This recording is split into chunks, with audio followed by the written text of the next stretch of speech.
Você já ficou com dúvida se realmente Deus está dentro de você? E como sentir isso no dia a dia? Você se lembra? Foi essa pergunta que João fez para Jesus na primeira metade do capítulo 19 do Boa Nova. Quer saber a resposta e como Jesus apresentou ela para João?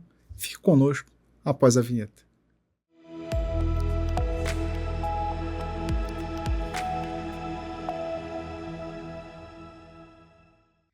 Seja muito bem-vindo, muito bem-vinda ao programa Páginas Espíritas, da Comunhão Espírita de Brasília. Aqui nessa temporada, nós estamos trazendo reflexões, a leitura, também desse livro, Boa Nova, de Humberto de Campos, psicografado pelo médium Francisco Cândido Xavier. Nesse livro, são 30 capítulos que trazem os bastidores, a forma como os ensinamentos de Jesus transformou todas as pessoas que rodeavam na época, o mestre, em toda a sua pregação da Boa Nova. Estamos aqui hoje para continuar a reflexão do capítulo 19, onde Humberto de Campos traz a conversa entre João e Jesus acerca do poder da oração, da necessidade da comunhão com Deus no dia a dia. Os outros capítulos estão aqui no canal da TV Comunhão Espírita de Brasília, numa playlist específica. Então, se por acaso você não assistiu os anteriores ou pulou algum, é só acessar a playlist e vai ter todos os episódios anteriores. E também, se você ainda não for inscrito no nosso canal, fica o convite de se inscrever, ativar os sininhos para receber a notificação dos próximos programas do Páginas Espíritas, mas também dos outros programas semanais que acontecem aqui na TV Comunhão. Então, voltando à reflexão do capítulo 19, o João, ele abriu ali o coração para Jesus, falando que estava ali refletindo, dessa mensagem de Jesus, que a oração, por si só, ela não coloca em prática, essa comunhão com Deus.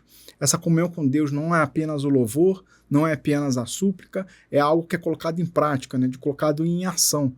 E ele coloca a natureza, fazendo as suas ações, ainda que a gente possa não conseguir compreender muito bem. Ele deu o exemplo da tempestade, o exemplo da umidade, que às vezes não é bem desejada, mas mesmo assim ela faz o seu trabalho, e ajuda ali o solo. Então, esse convite da comunhão com Deus de ser algo em ação. Então, João, ele internaliza essa mensagem, mas ele fala assim, tá bom, mas e como eu deveria entender que Deus está igualmente de nós? Ele pede, Jesus, quando tiver a oportunidade de me ensinar sobre isso, eu te peço. E aí a resposta de Jesus é, eu te prometo. E aí voltemos, aonde paramos aqui no capítulo, onde Humberto de Campos registra que a conversação que vimos de narrar verificara-se nas cercanias de Jerusalém, então no entorno de Jerusalém, numa das ausências eventuais do mestre do círculo bem-amado de sua família espiritual em Cafarnaum. Então ele se afastou um pouquinho de Cafarnaum, onde ele costumava ficar. Ele costumava ficar ali na casa de Pedro, então tinha Pedro, a esposa, e a sogra. Ele se afastou um pouquinho, então ele estava sempre ali refletindo, nas palavras. Então foi esse momento agora no capítulo. No dia seguinte, Jesus e João demandaram Jericó. Então eles saíram em torno de Jericó. E aí Jesus só saiu só com João. E nada de Jesus foi ao caso, Então, os movimentos, Jesus percebeu ali uma oportunidade de estar apresentando para João algo que ele tinha pedido, de explicar ali essa centelha divina dentro de nós. Isso. Aí, na excursão a pé, ambos se entretinham em admirar as poucas belezas do caminho. Então, era um caminho bem árido, bem deserto. Então, tinham poucas belezas do caminho da natureza. E os poucos que tinham, eles paravam e observavam. Escassamente, favorecido pela natureza. A paisagem era árida e as árvores existentes apresentavam as frondes recurvadas, entremostrando a pobreza da região, que não lhes incentivava o desenvolvimento. Então, era uma região bem pobre de onde que eles estavam passando, com poucos recursos da natureza. Não longe de uma pequena herdade, o mestre e o apóstolo encontraram um rude lavrador, cavando grande poço à beira do caminho. Bagas de suor lhe desciam da fronte, mas seus braços fortes iam e viam a terra na ânsia de procurar o líquido precioso. Então, ele estava lavrando ali a terra, né, para poder achar água. E ele não estava ali bem cansado, né, falava que estava suando, né, e braço forte já indicava que aquilo era algo rotineiro naquele ambiente, né, e eles estavam observando. Ante aquele quadro, Jesus estacionou com o discípulo, a pretexto de breve descanso. Então, assim, vamos parar aqui um pouquinho para respirar fundo e começar a observar o lavrador. E, revelando o interesse que aquele esforço lhe despertava, perguntou ao trabalhador: Amigo, o que fazes? Né? Então, ele pergunta ali para o lavrador. Busco a água que nos falta. Redarguiu com um sorriso interpelado. Aí Jesus pergunta para o lavrador: a chuva é assim tão escassa nessas paragens? Tornou Jesus evidenciando afetuoso cuidado. Né? Então, Jesus está ali fazendo as perguntas e indagando, né, ao lavrador por conta desse esforço ali para poder pegar, né, a água da terra. Né? E aí o lavrador fala: sim, nas proximidades de Jericó, ultimamente, a chuva se vem tornando uma verdadeira graça de Deus. Ou seja, está muito escassa a chuva. Né? Então, quando chove, é uma graça. E enquanto não chove, é preciso arar a terra, né, até que se encontre a água. O homem do campo prosseguiu no seu trabalho exaustivo, mas apontando para ele, o Messias disse a João em tom amigo. Então, começa agora a lição de Jesus. Né? Jesus pergunta ao lavrador que estava perguntando, ele estava perguntando: olha, a água que estava faltando eu estou buscando. Pô, mas a chuva está pouca? A chuva agora é algo bem escasso, né? E se tornou uma verdadeira graça de Deus. Aí Jesus fala para João: esse quadro da natureza é bastante singelo, porém é na simplicidade que se encontram os símbolos mais puros. Então, é algo simples que eles estavam observando ali, e Jesus narra, né, que é na simplicidade, nas coisas simples, que a gente encontra os símbolos mais puros. Né? E isso a gente pode pegar em qualquer situação da nossa vida. Né? Às vezes a gente vê a simplicidade numa criança, por exemplo, né? Tipo, encantado, né? E Jesus, inclusive, em outra passagem, ele vai falar, né, que ninguém vai ver o reino dos céus se não, né, ver a vida com os olhos de uma criança. Né? A criança ali tem toda essa... olhar o mundo de uma forma mais simples, de uma forma mais bela, é algo que precisamos internalizar. E Jesus vai falar aqui que é na simplicidade que tem os símbolos mais puros, aquele símbolo ali que tem uma grande lição. Né? E Jesus vai falar assim para João: observa, João, que este homem compreende que sem a chuva não haveria mananciais na terra, mas não para em seu esforço, procurando o reservatório que a providência divina armazenou no subsolo. Ou seja, Jesus já vai colocar de que o lavrador entendeu que a chuva é a bênção de Deus, só que como o ambiente é bem árido, né, a chuva cai e o solo vai e absorve. Só que a água da chuva que é absorvida fica lá no subsolo, né, chamados lençóis freáticos. Né? Então ele vai descendo e vai ficando ali embaixo. E o Jesus fala que o lavrador compreendeu, né, que a providência divina ela disponibiliza a chuva, mas que Deus não entrega de bandeja, por assim dizer. Né? Ele vai exigir o esforço do lavrador para conseguir chegar no lençol freático. Né? Inclusive nas construções de poços artesianos, por exemplo. Né? Você vai cavar até chegar lá no poço artesiano para você recolher a água. Né? Num outro capítulo a gente vai falar da Jesus na Samaria, né? E aí ele vai falar com a mulher samaritana, uma passagem muito bonita no Evangelho. A série The Chosen mostra muito bem, né? Tem um episódio dedicado a essa passagem, e aquele poço onde Jesus encontra a mulher samaritana é um poço muito importante, né, para o povo lá de Samaria, que também foi uma situação dessa, né, dos antepassados ali do povo de Israel, procurando, né, água, criaram um poço, e em torno do poço foram criando uma comunidade. Né?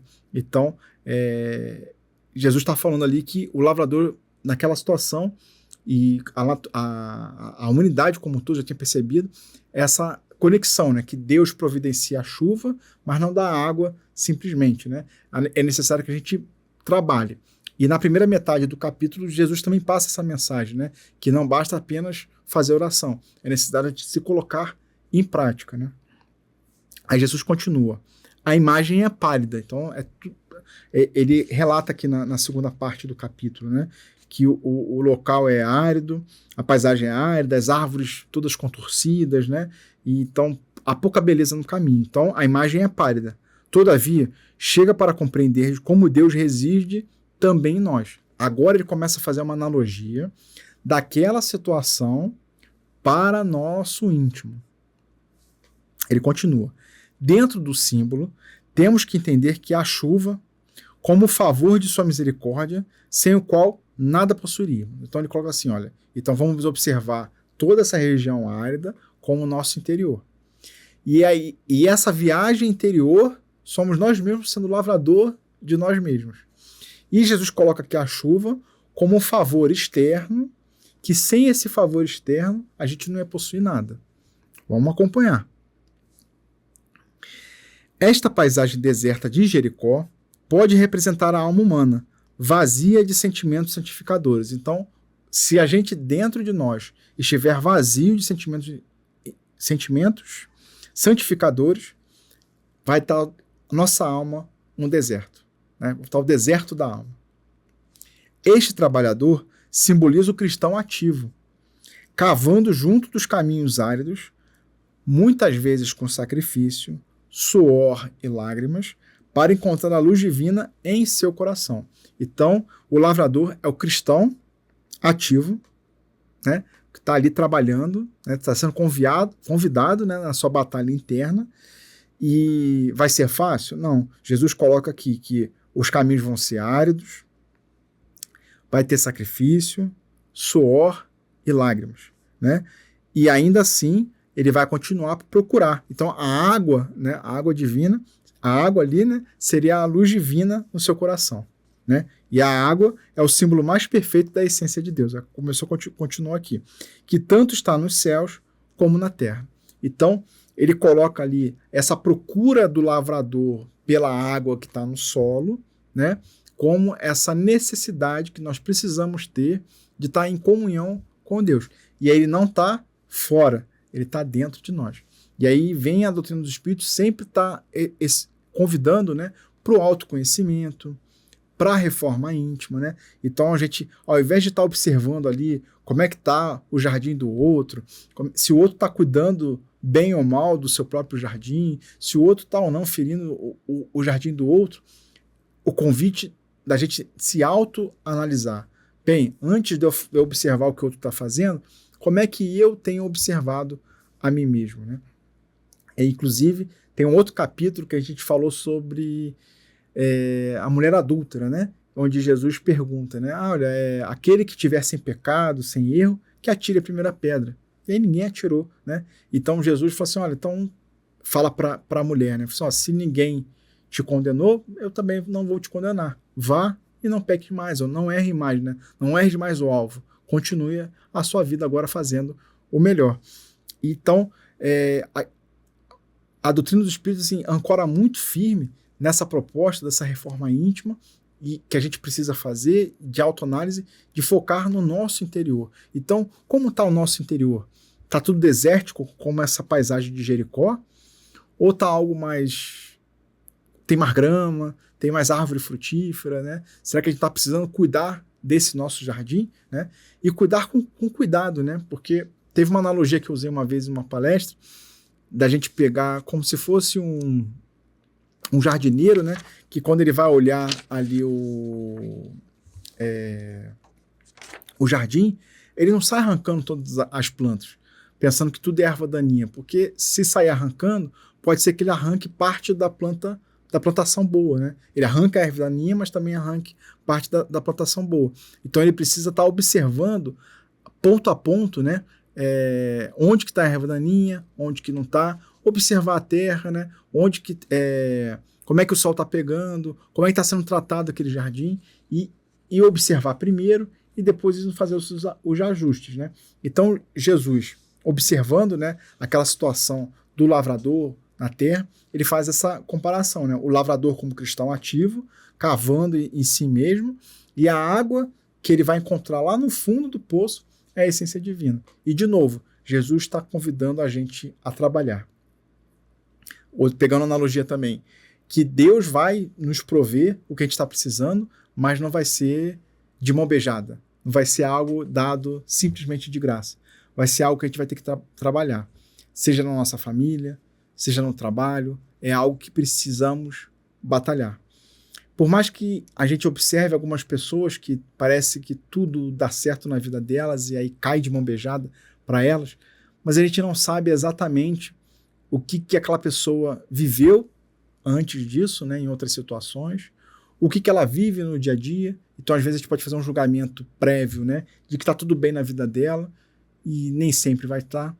Né? O que a gente vê em redes sociais normalmente é só a ponta do iceberg, é só o que aquela pessoa quer que a gente veja. Os bastidores, às vezes, não são tão bonitos assim, mas como não rende clique e comentários, né, acaba as pessoas não mostrando tanto. Então, a gente nunca sabe exatamente o que está passando. Então, nada vem tão tranquilo, né?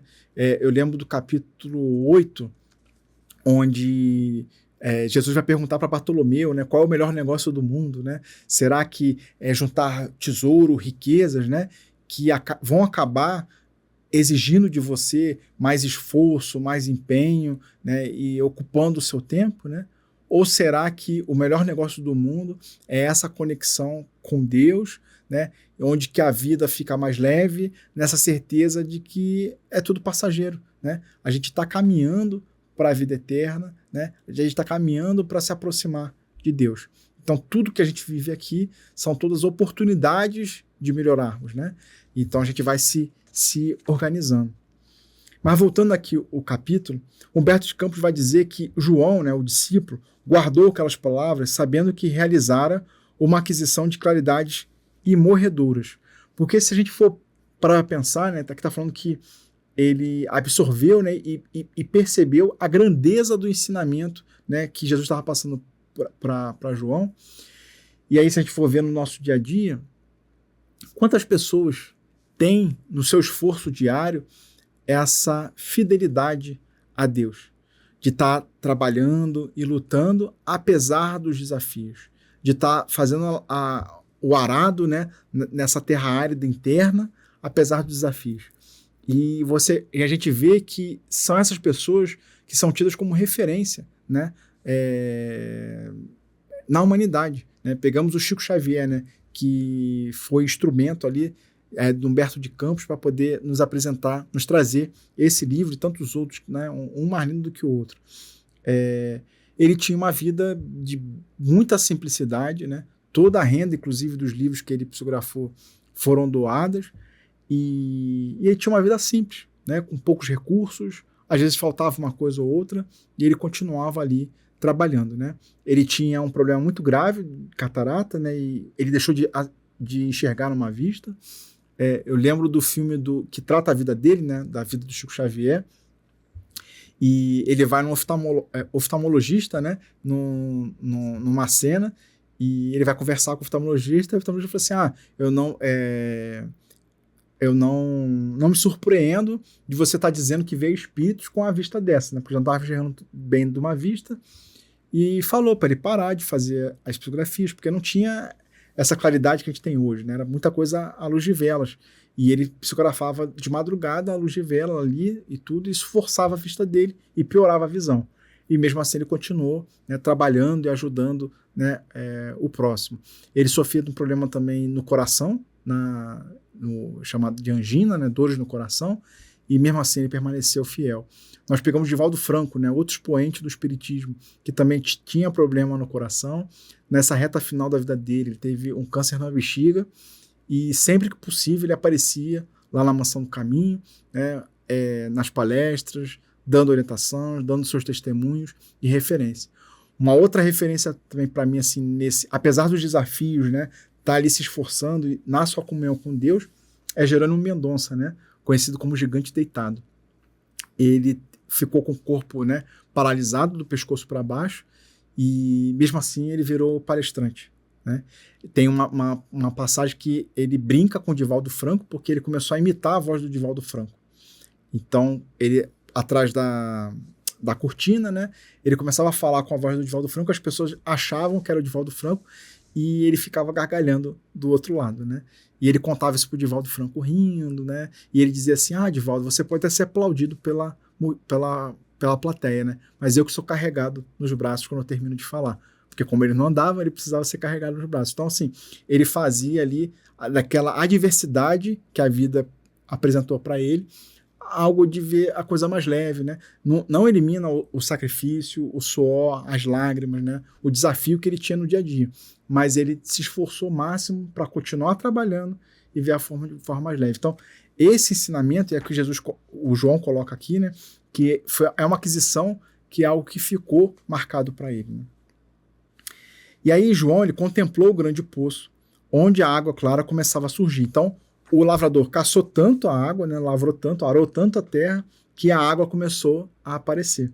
E aí João viu, né, a água clara começava a surgir, depois de um imenso esforço do humilde trabalhador, que a procurava desde muitos dias e teve nítida compreensão do que constituía a necessária comunhão com Deus.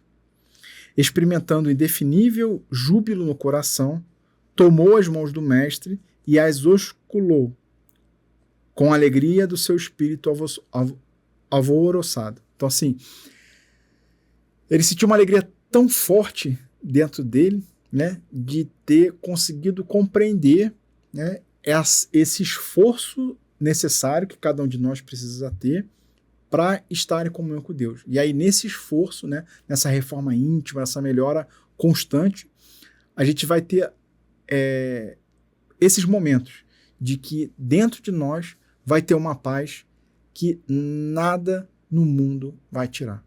Vão vir as dificuldades, vão vir os sacrifícios, vão vir o suor, mas dentro de nós a gente vai estar mais tranquilo. É fácil? Não. Aqui falou, né? Pegando o exemplo de Jesus, né? Foram vários dias que o lavrador ficou se esforçando ali até que realmente ele conseguiu acessar a água. E nós? Quantos dias a gente vai precisar para conseguir alcançar isso? Quantos momentos de dor, de sofrimento, a gente vai ser convidado no nosso íntimo até conseguirmos achar essa água? É algo que vai depender de cada um de nós, né? Existe o caminho, como é que o pessoal fala, do amor e da dor. Às vezes a gente vai escolher caminhos equivocados, vai cair e aí vai precisar reajustar a rota. Outros a gente vai observar os nossos irmãos, vão refletir sobre os bons caminhos e aí o caminho vai ficar mais fácil, né? Não elimina o desafio, mas vai ficar mais fácil do que se eu optar pelo caminho da dor. E aí Humberto de Campos termina o capítulo dizendo que João, confortado como alguém que vencera grande combate íntimo, ele sentiu que finalmente compreendera essa ideia de estar em comunhão com Deus. Fez sentido para você esse capítulo? Né? Fez sentido para você até aqui essa reflexão? Então deixa, né, o joinha, né, mostrando aí para a plataforma, né, para a gente aqui na comunhão, de que o conteúdo foi útil. Pode deixar os comentários, né, se alguma coisa lhe chamou a atenção, algum ponto que eu acabei não abordando, né, mas também você achou importante. Vou ficar muito feliz de ler e me comprometo ali a responder, né, e a gente vai fazendo essa reflexão junto, né, porque aqui a gente está fazendo leitura e trazendo um olhar. De repente, vocês aí têm um outro olhar e a gente vai se ajudando, né, a refletir, né, algo que a gente precisa ser feito, como Jesus falou tanto no capítulo 18 como no capítulo 19, a oração, a prece, precisa ser algo diário, algo como a respiração no nosso dia a dia, que a gente faça ali quase que automaticamente. Então, a gente termina aqui o capítulo 19 e fica o meu convite para na semana que vem a gente começar um outro capítulo muito bonito, né, que Humberto de Campos vai trazer, né, cada capítulo ele traz alguém ali conversando com Jesus e aqui ele vai trazer a relação de Maria de Magdala com Jesus. Então, eu desejo para todos nós uma ótima semana, que Jesus possa nos amparar e esse convite para que em cada um de nós, no nosso íntimo, a gente possa ali lavrar a nossa terra íntima, procurando Deus em nossos corações, na certeza de que Ele está dentro de nós. Então, até semana que vem e fiquem com Deus.